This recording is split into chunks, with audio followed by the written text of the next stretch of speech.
Donc bonsoir à toutes et tous à nouveau. Je m'excuse par avance, je l'ai redit, du fait de ne pas parler très bien espagnol. J'y travaille encore. Donc, je m'appelle Francesca Cozzolino, je suis enseignant-chercheur à l'École nationale supérieure des arts décoratifs de Paris. Je suis ravie de vous accueillir pour cette table ronde qui traite du thème de l'imagination au pouvoir, cette fois-ci qu'on va explorer dans les domaines de l'art. Eh bien, avant d'introduire la thématique de la table ronde et les participants qui sont ici, que je remercie de leur présence, je voudrais remercier l'équipe du service culturel de l'ambassade de France et l'équipe du musée Tamayo. Je tiens plus précisément à exprimer mon remerciement à Karine Desplanques pour la confiance qu'elle m'a accordée pour la préparation de cette table ronde, ainsi qu'à la direction de l'École nationale supérieure des arts décoratifs pour son soutien. Un dernier remerciement, je tiens également à évoquer le nom d'une amie qui m'a accompagnée dans mes premières recherches ici au Mexique, donc l'historienne de l'art Christine Frérot, qui est également responsable des activités culturelles de l'IFAL entre 1985 et 1989. Je remercie également des amis et des collègues ici à Mexico que j'ai rencontrés lors de mes premières recherches. Plus particulièrement, merci aux artistes Martha Lyon, Magali Larin et Pablo Rulfo, ainsi qu'Antonio Sabori, directeur du musée d'anthropologie.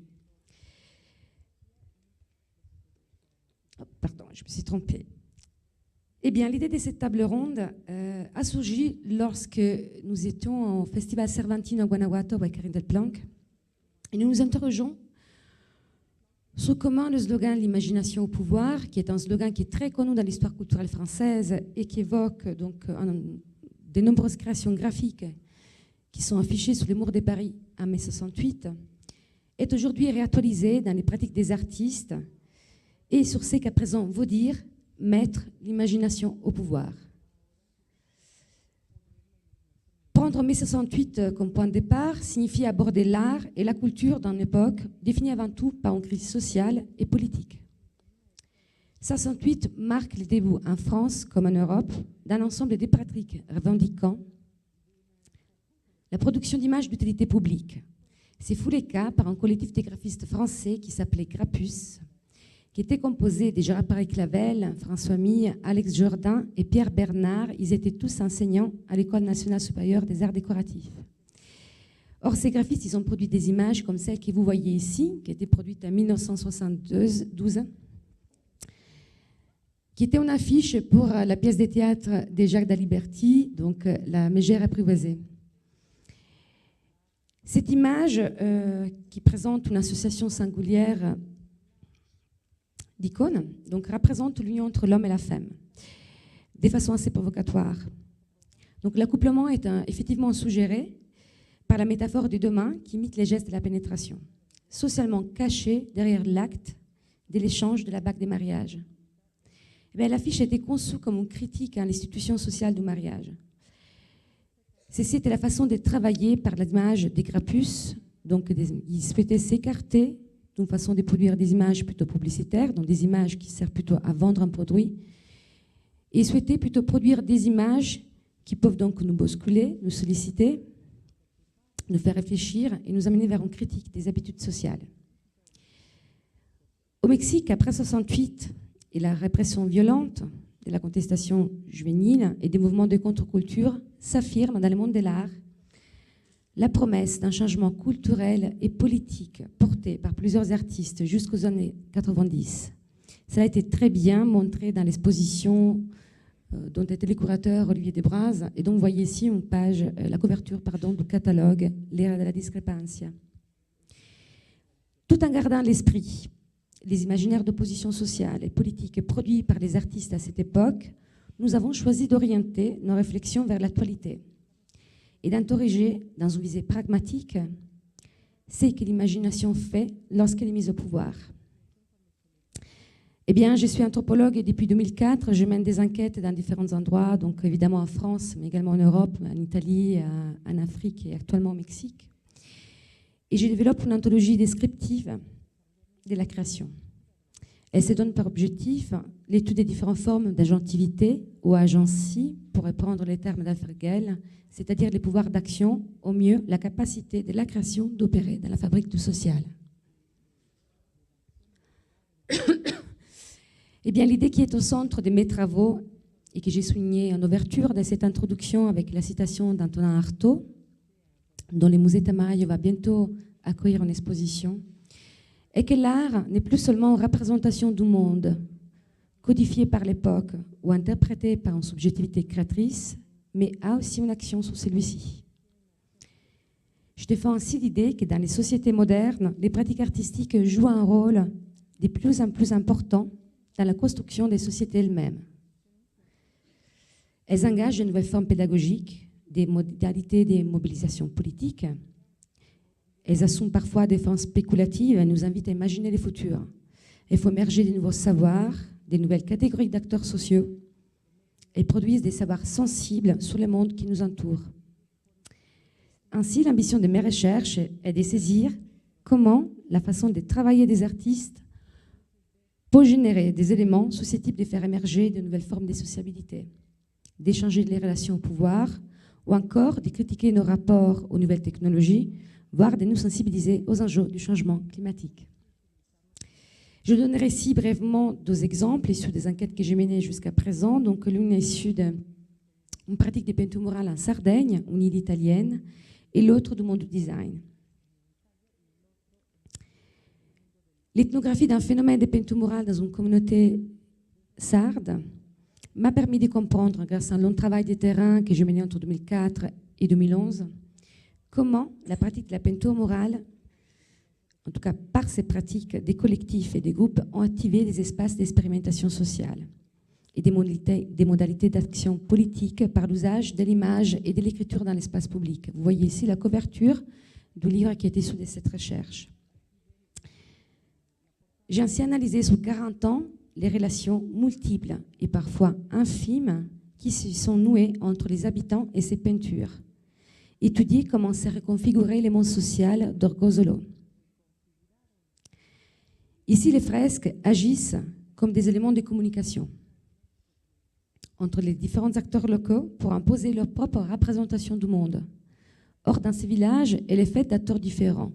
On voit ici la représentation d'un bandit ou d'un berger, qui sont des figures très présentes dans l'histoire culturelle sarde, ainsi que des images des luttes antimilitaires qui ont eu lieu en Sardaigne. Donc à droite, ce sont des affiches produites pour la lutte contre l'occupation des pâturages des Pratobello.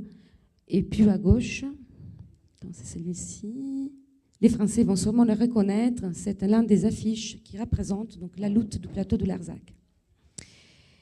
Par l'ethnographie, j'ai ainsi montré comment ces pratiques des peintures murales tissent les sociales quotidiennement. Eh bien, dans les champs du design, à partir du roman utopique de William Morris, publié en 1890, en passant par les expériences de mes compatriotes, donc les radicaux italiens des années 60 et 70, jusqu'aux expériences plus récentes de fiction, les designers ont mis en place différentes modalités pratiques pour construire des critiques de notre rapport au monde, voire de la technologie.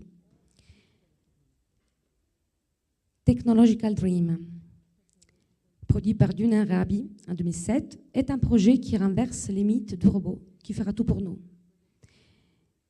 et qui interroge les interactions entre des humains et des non-humains. Ainsi, plutôt que de montrer des robots qui prennent la relève des hommes, les designers donnent forme ici à des robots dont les comportements sont tout à fait humains, voire trop humains.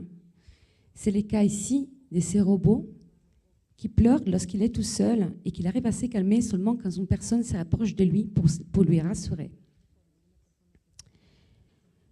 Comme le montre la citation de Duna Rabi qui s'affiche ici, cette démarche de design spéculatif, qui était dit également interrogatif, s'apparente de la logique propre aux religions, aux mythes et aux contes qui, selon l'analyse qui n'en fait Maurice Godelier, font coexister possible et impossible.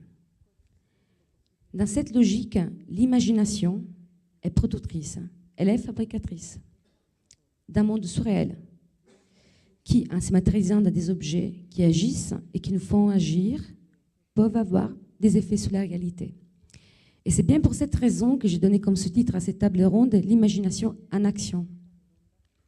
Pour être plus explicite, les postulats théoriques de cette table ronde et que l'imagination, ces capacités donc, de l'esprit humain à créer des représentations sûrement sensibles, permet à l'art de proposer de nouvelles images, au mythe et la mémoire de prendre forme et aux sensibles d'intensifier les réels. L'imagination au pouvoir, c'est donc à penser comme une libération des pratiques, propre à questionner l'ordre établi pour favoriser les changements et créer d'autres mondes. Ceci sont les raisons qui m'ont amené à poser telle question aux participants qui sont ici. Donc, comment, au sein des pratiques artistiques, l'imagination engage-t-elle des actions qui peuvent transformer le monde qui nous entoure? Comment les créations, les interventions de certains artistes peuvent-elles faciliter des postures de contre-pouvoir? C'est ce qui nous montrera Caroline Perret. Ou encore, elles peuvent nous éveiller sur des questions d'actualité, comme notre rapport à la science, dont nous parlera Deborah Dorotitsky, ou encore sur les enjeux concernant les changements climatiques, dont nous parlera Hans Dielman. Je vous remercie et je laisse donc maintenant la parole aux intervenants qui ont bien voulu donc accepter cette invitation à répondre aux postulats théoriques que j'ai souhaité donc travailler ici avec vous. Donc merci à Caroline Perret, chercheur au Centre des études mexicains et Centre mexicain du CNRS à Mexico.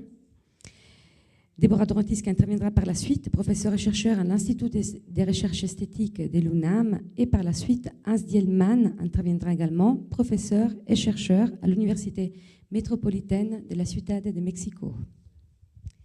Merci, je te laisse la parole. C'est celle-ci? D'accord.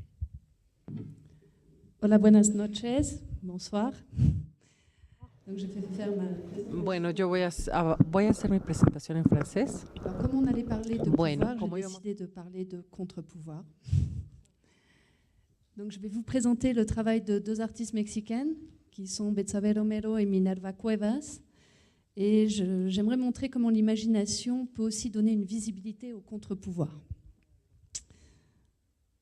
Donc, en termes d'introduction, je vais commencer par une citation du philosophe Gaston Bachelard, qui est donc extraite de L'air et les songes et du chapitre Imagination et mobilité. Je cite: « Nous voulons toujours que l'imagination soit la faculté de former des images. C'est plutôt la faculté de déformer les images données par la perception. C'est surtout la faculté de nous libérer des premières images pour changer les images. S'il n'y a pas de changement d'image, union inattendue des images, il n'y a pas d'imagination. Il n'y a pas d'action imaginante. Si une image présente ne fait pas penser à une image absente, si une image occasionnelle ne détermine pas une prodigalité d'images aberrantes, une explosion d'images, il n'y a pas d'imagination. Le vocable fondamental qui correspond à l'imagination, ce n'est pas image, c'est imaginaire. La valeur d'une image se mesure à l'extension de son auréole imaginaire. Grâce à l'imaginaire, l'imagination est essentiellement ouverte, évasive. C'est dans le psychisme humain l'expérience même de l'ouverture, l'expérience même de la nouveauté.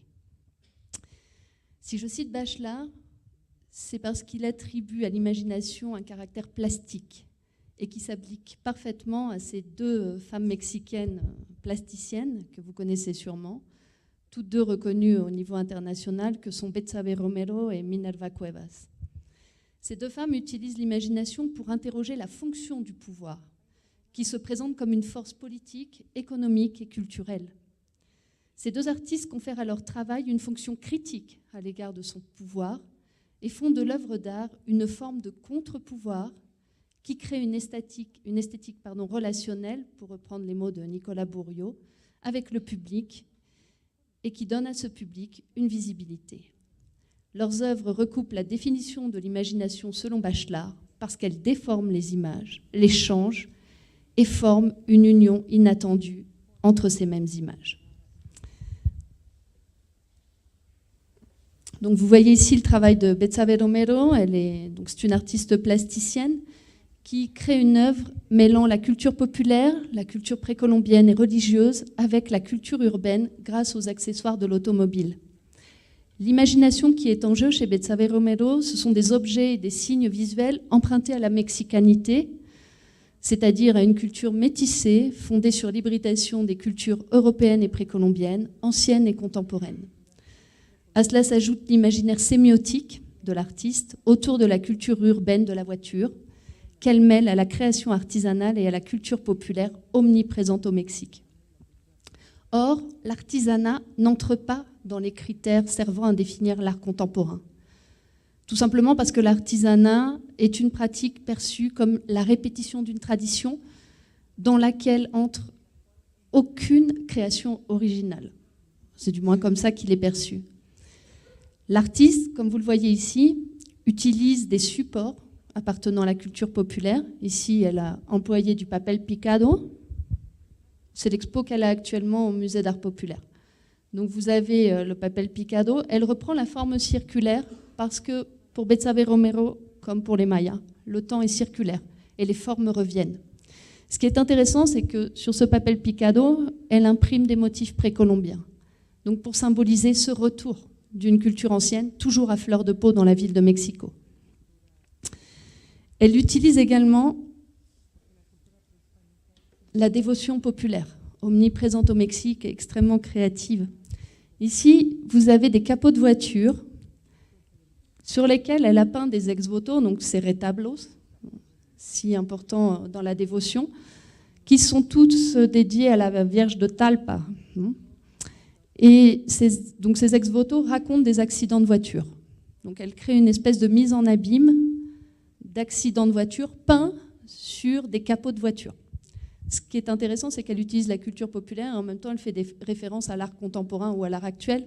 On voit le personnage avec des bulles, comme si on était dans une bande dessinée.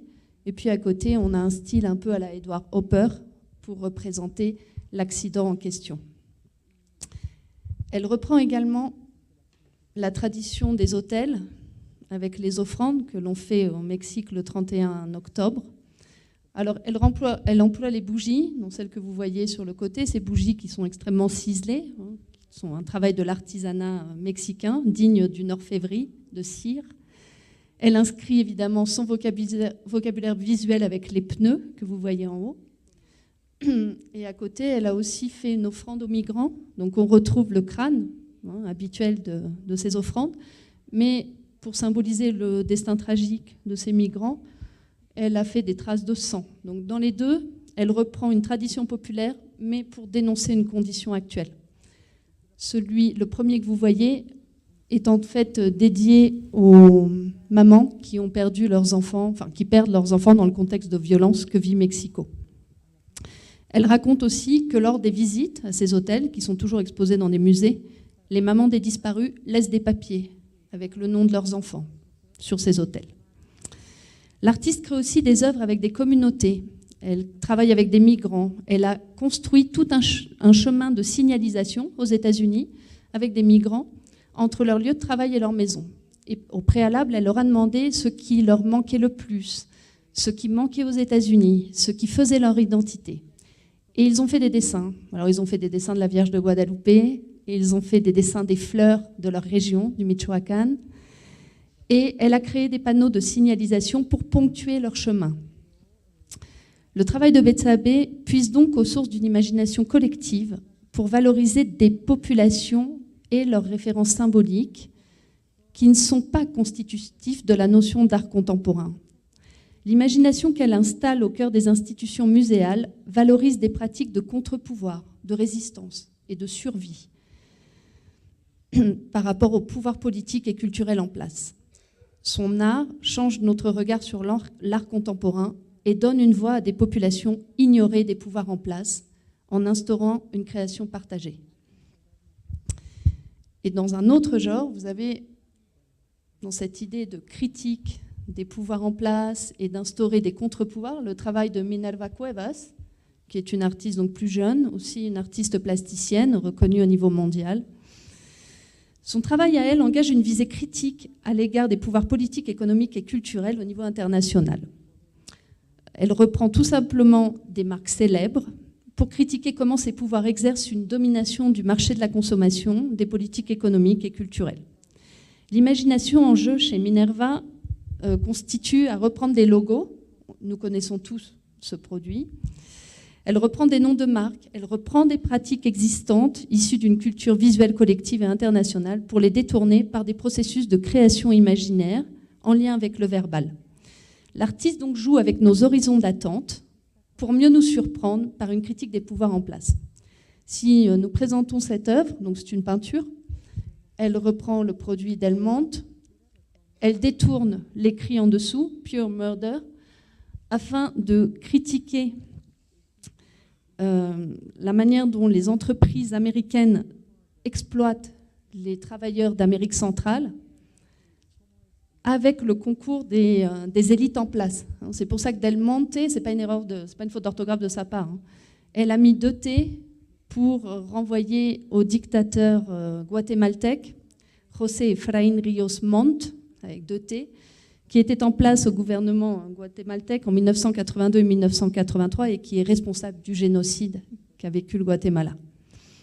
Donc c'est une manière pour elle d'utiliser notre attendu, c'est-à-dire nous connaissons ce logo, mais en même temps elle va nous surprendre en changeant des mots qui nous font réagir par la force qu'ils revêtent. Elle utilise le même procédé avec cette marque, bon, évidemment, qui est une référence internationale et évidemment en France. Donc, elle reprend l'étiquette Evian. Evian est une eau qui appartient au groupe Danone. Et elle change le nom de la marque en mettant égalité. Donc, égalité est le mot qui appartient à la devise de la France, liberté, égalité, fraternité. Et elle ajoute juste en dessous une condition naturelle.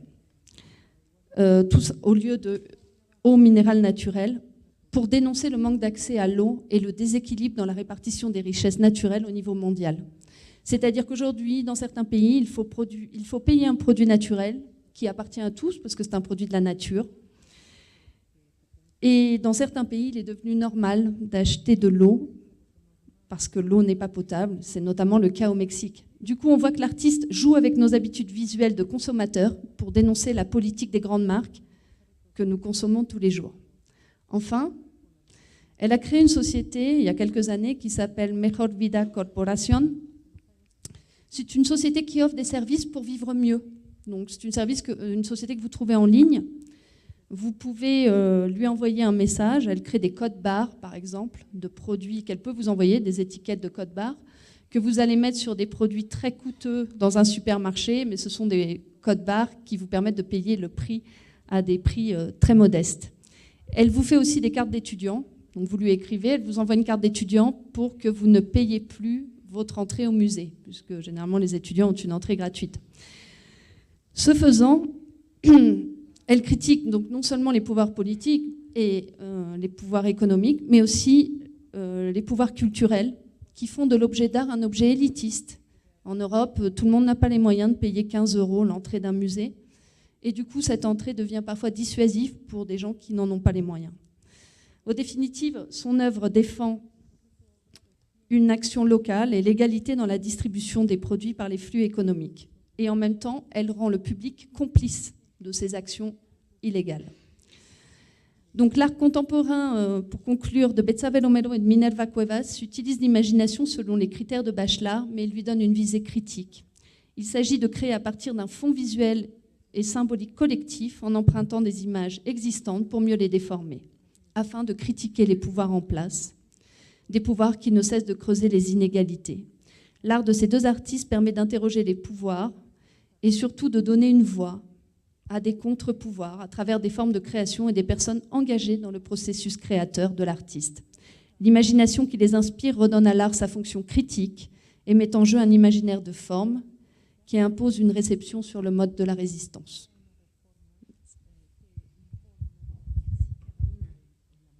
On va continuer. Je donne la parole à Déborah. Merci beaucoup, Déborah, qui va intervenir en espagnol. Francesca, muchas gracias. Gracias a la Embajada de Francia pour l'invitation. France pour l'invitation. Moi, je vais lire très peu. Et ce que je veux, c'est plutôt vous présenter un travail collectif dans lequel j'ai participé en 2012 dans un collectif où je continue à travailler qui s'appelle Art plus Science, qui fonctionne depuis la faculté de lettres de l'UNAM et où travaille mon ami Valerio. On s'est demandé que se passe-t-il quand on peut donner du pouvoir à l'imagination. Et pour parler d'art aujourd'hui, je pense qu'il est important de penser que depuis 1968, plus ou moins, l'art a changé de manière plus rapide et plus radicale qu'il ne l'avait fait lors de la première moitié du XXe siècle. On est passé d'un dialogue sur les objets artistiques, on est donc passé à des pratiques artistiques qui nous présentaient des choses très différentes de ce à quoi on nous avait habitués en termes classiques. Que se passe-t-il avec les pratiques artistiques à partir de la deuxième moitié du XXe siècle? Eh bien, qu'on commence à les considérer comme des formes d'action dans le monde et des formes d'action sur le monde, et qui ne sont plus uniquement des représentations du monde, des représentations codifiées par des structures culturelles, sociales et historiques et spécifiques, mais interprétées par une imagination unique et géniale, mais elles commencent à devenir des projets plutôt communautaires et groupaux. Comme Francesca l'a bien dit, l'art, ou plutôt les pratiques artistiques, jouent un rôle assez important et de plus en plus remarquable dans la construction des communautés.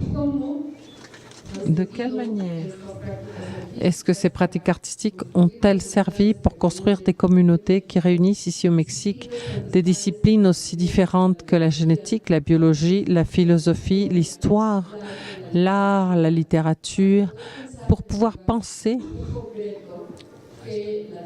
au lieu très concret que la technique et le monde technologique a aujourd'hui dans nos vies? Les deux pièces dont je vais parler constituent un exemple des manières dont un travail interdisciplinaire nous offre une manière possible d'imaginer des problèmes posés par la biotechnologie dans notre vie actuelle et comment cela affecte notre vision du monde. Et bon, il faut penser que si dans la première moitié du XXe siècle, les utopies sociales qui ont surgi après la Révolution mexicaine tendaient à imaginer un monde meilleur, ce panorama a changé. Et pour la deuxième partie du siècle, surtout lors de la Deuxième Guerre mondiale et pendant la guerre froide, et la perspective offerte par de nombreux textes, les peintures murales, les illustrations et les photographies, est plutôt assez dystopique et avec très peu d'espoir. Dans ces cauchemars d'un monde à venir, la technologie et l'application dans des sciences de la vie ont eu un rôle important et assez inquiétant. Il y a eu les robots, les machines de destruction massive et la modification génétique des organismes. La technologie appliquée à la vie humaine et non humaine a constitué une préoccupation constante, surtout pour l'éthique. Le collectif dans lequel j'ai participé s'est auto-intitulé Bios Ex Machina, et ça a été un groupe expérimental qui a fait partie du projet Arts et Sciences dans la faculté de philosophie et arts de l'UNAM, et a proposé de créer une exposition qui a été montée dans le musée MUCA Roma et dans le MUAC, dans le MUCA Roma et dans l'espace central de l'université, et ça s'est intitulé Sans origine, sans graines. On s'est demandé que se passe-t-il avec les OGM et en particulier que se passe-t-il avec le maïs. Bien évidemment, l'une des questions, les doutes, les inquiétudes que nous avions, c'était comment pouvons-nous rapprocher un public général qui n'est pas un public scientifique? Comment pouvons-nous le rapprocher d'un travail qui nous permette de comprendre les problèmes posés par la modification des graines de maïs? Comment pouvons-nous le faire avec des œuvres n'utilisant pas des formes de représentation traditionnelles, des œuvres transformées en œuvres en pièces avec lesquelles le public peut interagir? Avec la transparence accumulée, comment est-ce qu'on peut créer une expérience immersive où les gens pourraient avoir une expérience plus affective quand elles imaginent ce qui se passe à l'intérieur des laboratoires. Donc, on avait d'un côté l'image du laboratoire et de l'autre côté l'image de ces objets naturels transformés. Dans le groupe ont participé des étudiants, des chercheurs et des professeurs.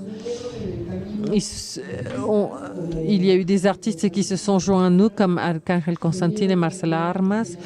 Nous avons reçu aussi des ingénieurs industriels, des ingénieurs en mécatronique, des documentalistes.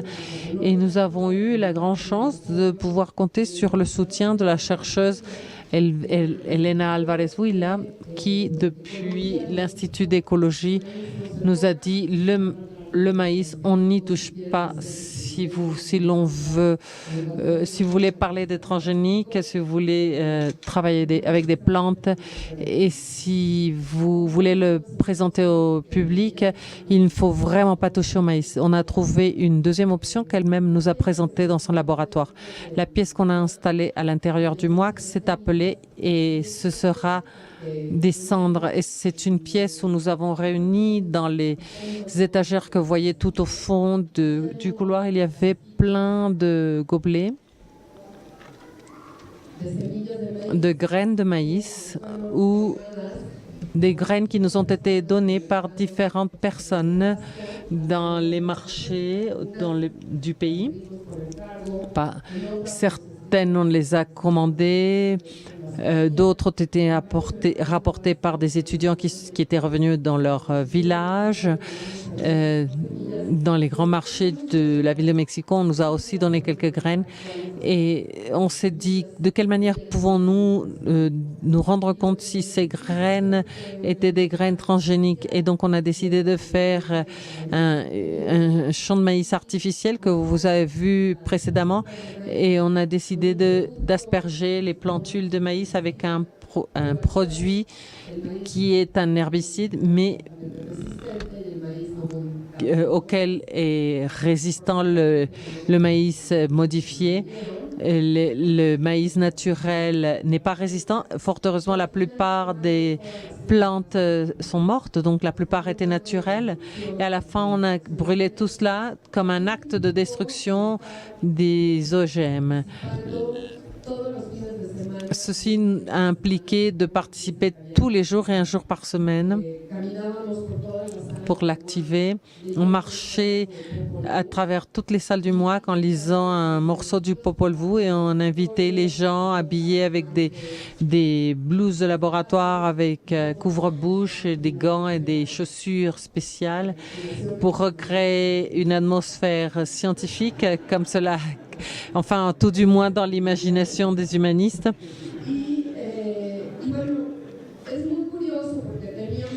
Et bon, c'est très curieux parce qu'une partie de la pièce, c'est cette partie organique de la pièce qui n'est pas une représentation mais une présence des plantes en elles-mêmes. Nous tirions les plantes pour les asperger du glyphosate et les gens ne comprenaient pas qu'ils ne devaient pas toucher. Donc on a fini par mettre des cordes rouges, des rubans jaunes pour que les gens ne passent pas et les enfants ne touchent pas les plantes. Dans l'exposition suivante, qui a été une installation très compliquée dans le Mukarroma, ce qu'on a fait, c'est de construire une pièce où les gens rentraient un par un avec une couleur bleue. Le plancher était devenu une espèce de piscine. L'eau était très très froide parce que c'était l'hiver et il fallait rentrer pieds nus dans la pièce. Et l'espace que vous voyez au fond, cet espace avait un capello qui est là où étaient contenues les plantules d'Arabidopsis thaliana. Ce sont là des petites plantes qui sont utilisées justement pour voir des modifications génétiques simples. Bien évidemment, nous avons eu beaucoup de séances avec les biologistes qui ont fait leur meilleure tentative pour essayer de nous expliquer ce qui arrivait au niveau du code génétique. Et finalement, nous avons créé un bois de ces plantes qui sont toutes petites. Il fallait rentrer par en bas et sortir. Donc, on avait toutes les plantes à hauteur de vue, mais pour rentrer dans la salle, il fallait passer par un espace où l'on devait enlever les chaussures, les chaussettes. On devait s'asseoir ici. Et là, des étudiants de service social de théâtre nous ont aidés et joué les scientifiques. Et il y avait une transmission en temps réel depuis le laboratoire de la scientifique Elena Alvarez-Huila.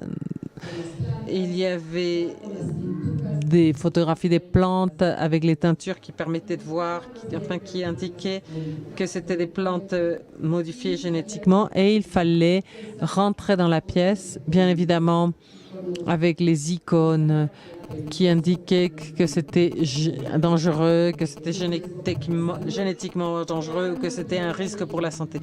L'idée, c'était de créer un environnement et permettre aux gens d'avoir une expérience sensorielle complète, plutôt qu'une expérience uniquement esthétique et visuelle.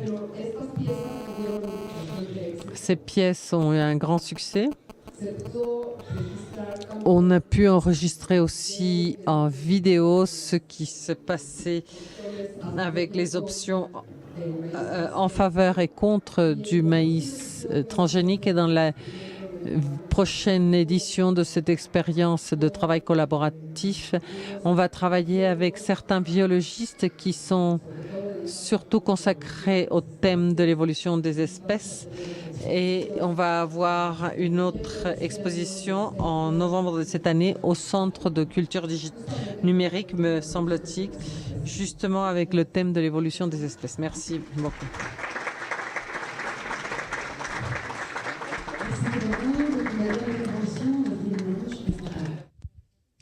Merci beaucoup. Je m'excuse pour no hablar francés.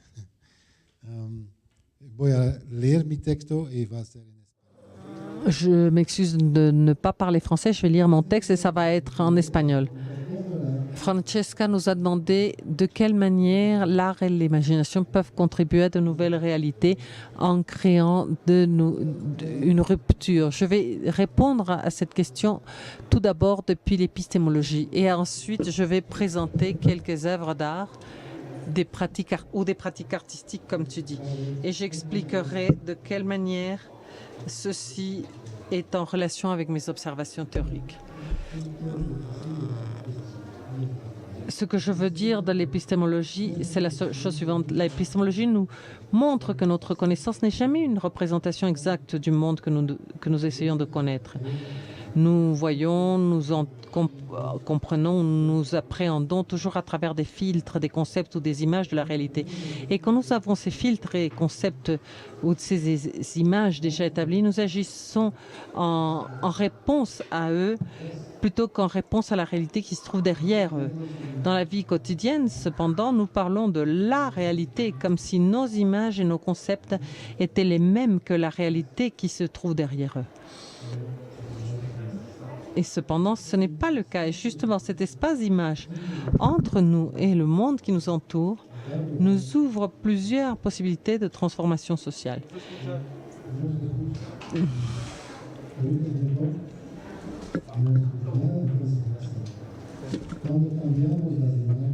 Quand nous changeons les images, nous répondrons postérieurement à ces nouvelles images comme si c'était des représentantes exactes de ce qui se trouve derrière.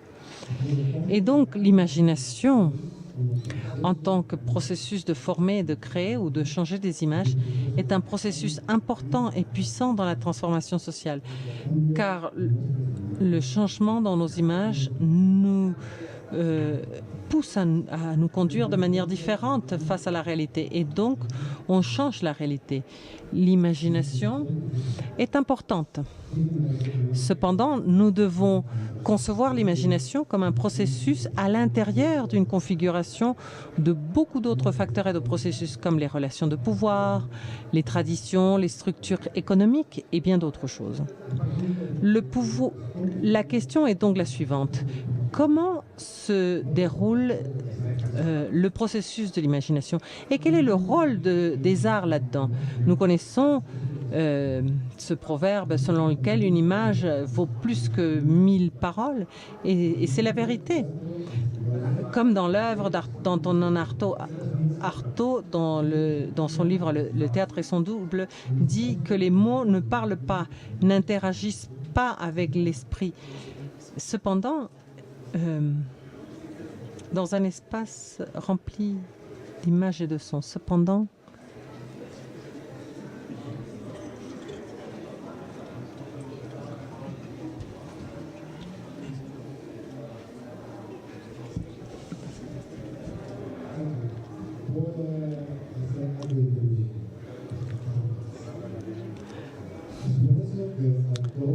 c'est pourquoi Artaud a remis en question la dépendance du théâtre par rapport au scénario et aux mots. Et il a dit que les pratiquants du théâtre devraient cesser de dépendre des textes. Artaud a vu le théâtre comme un espace sémiotique qui, étant non-verbal, et surtout, où touche surtout les sens. La pensée d'Artaud est visible dans mes raisons ou dans mon intérêt pour étudier la relation entre l'art et la durabilité en général, ou l'art et le changement climatique de manière spécifique. Les experts du changement climatique unis dans l'IPCC, le panel intergouvernemental de changement climatique, produisent des rapports impressionnants, tout plein de données dures. Cependant, ils se plaignent parce que le public ne s'engage pas, n'a pas d'engagement par rapport aux résultats de leur travail. Ce n'est pas surprenant car leurs résultats ne parlent pas aux esprits des gens. Ce sont des mots incapables de créer un changement social. Les œuvres artistiques ont cette capacité, comme le montrent de nombreux exemples. Un de ces exemples, c'est le projet High Water Line, ou ligne de la marée haute. Il s'agit d'un projet qui permet de rendre visible le changement climatique, un projet de l'artiste américaine Eve Mosher. Eve a fait des recherches il y a quelques années sur les conséquences de l'augmentation du niveau de la mer. Pour Manhattan, où elle habite, elle a commencé à chercher de l'information. Comme elle n'a pas pu trouver des données claires, avec des experts de l'université de Columbia à New York, elle a créé une carte avec une ligne qui montrait où se trouverait la ligne de flottation quand le niveau de la mer augmenterait de plus de 3 mètres. Et ensuite, elle a commencé à montrer cette ligne dans les rues. Elle a créé ces lignes comme dans les champs de baseball. De cette manière, elle a montré une menace qui était connue pour la plupart des habitants de New York, mais qui était quand même abstraite. Son intervention dans les espaces publics a permis de rendre visible le problème et à stimuler l'imagination. Les gens lui demandaient ce qu'elle faisait et d'autres l'aidaient. Il y en a qui ont commencé à l'aider. C'est ainsi qu'on a ouvert des espaces de dialogue et d'action. Beaucoup d'autres villes aux États-Unis ont convoqué Eve pour qu'elle réalise le même projet dans leur ville. Elle a pris la décision de créer un guide qui permette aux communautés de réaliser le projet de manière autonome.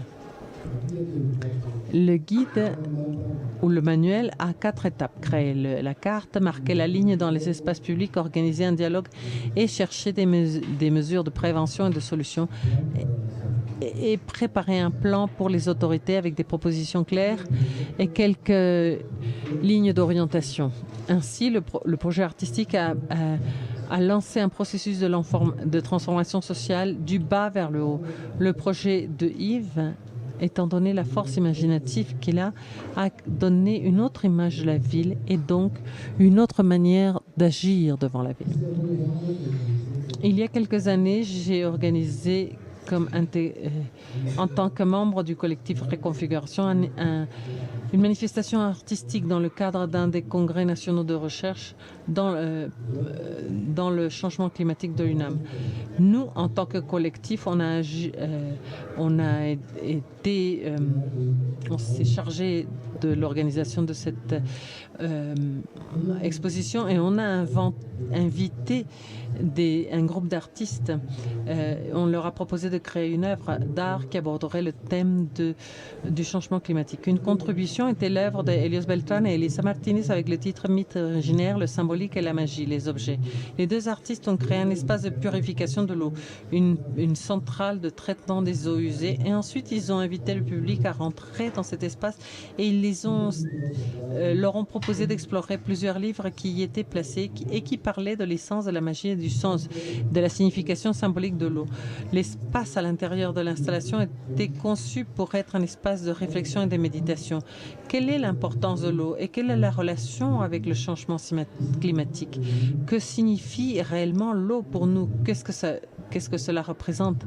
La vie, la naissance, le liquide, le flux, la pureté, la transparence.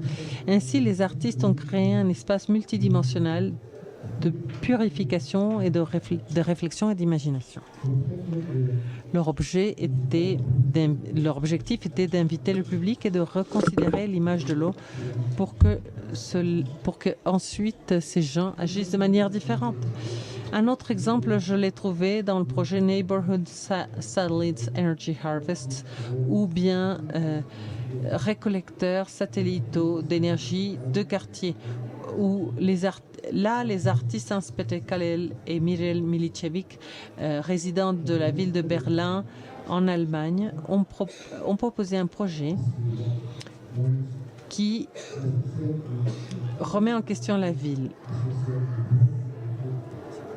qui est actuellement un usager consommateur d'énergie pour qu'il devienne une source d'énergie ou un champ de nombreuses sources d'énergie qui sont là et qui devraient être collectées. Les artistes pensent aux sources de chaleur produites par des équipements électriques comme la climatisation, la chaleur de la lumière ou le bruit d'une grande variété de sources. Par exemple, la circulation des voitures, les vibrations des camions, tout cela peut être transformé en énergie utilisable. Ils ont imaginé donc des petits dispositifs de collecte de l'électricité. Le principe était de capturer l'énergie provenant du mouvement et de la radiation. Ils impliquent aussi le public dans leur travail artistique. Ils organisent des ateliers avec les communautés où ils créent des cartes des sources d'énergie du quartier et ils apprennent aux gens à construire des petits dispositifs de collecte d'énergie. Le projet est un bon exemple de comment on peut reformuler l'image d'une ville et qui peut devenir une consommatrice à être une source d'énergie. Finalement, je voudrais vous parler du musée d'art subaquatique du Mexique que nous pouvons trouver sous la mer entre Cancún et Isla Mujeres. C'est un projet de plusieurs artistes mexicains et d'autres pays fondé par Jason Decker-Taylor. Cela consiste à montrer plus de 500 sculptures dans une surface de 420 mètres carrés dans la mer à une profondeur d'environ 12 mètres. Les sculptures en elles-mêmes sont belles, mais elles deviennent de plus en plus belles car les coraux, les éponges et d'autres organismes se collent à elles et créent des sculptures vivantes, incroyablement esthétiques. Le projet a un objectif artistique et environnementaliste. Les sculptures ont été créées avec un mélange de ciment de degrés marins, de sable et du mycosilex pour stimuler la croissance du corail. Et ainsi, les sculptures permettent d'aider de manière directe à la réduction des effets de la perte du corail dans cette zone, une perte créée en grande partie par le changement climatique. Dernier exemple est un véritable projet de land art ou de art du paysage où l'art interagit avec la nature de telle sorte que les deux se transforment. Cependant, ces transformations sont possibles uniquement parce que quelqu'un a changé la définition et l'image de ce qu'est un musée et de ce qu'est une culture. C'est le résultat d'un processus triangulaire entre l'imagination, l'art et la nature. Les 4 exemples montrent de quelle manière l'art peut devenir un agent mobilisateur dans la lutte contre le changement climatique à travers un détournement des images établies de la réalité et donc contribuer à la réalisation de nouvelles réalités. Il existe de nombreux exemples et donc nous pouvons conclure que l'art est déjà un agent de changement à travers l'imagination et des actions qui surgissent, d'où surgissent, et les actions qui ont lieu à partir de ces nouvelles images.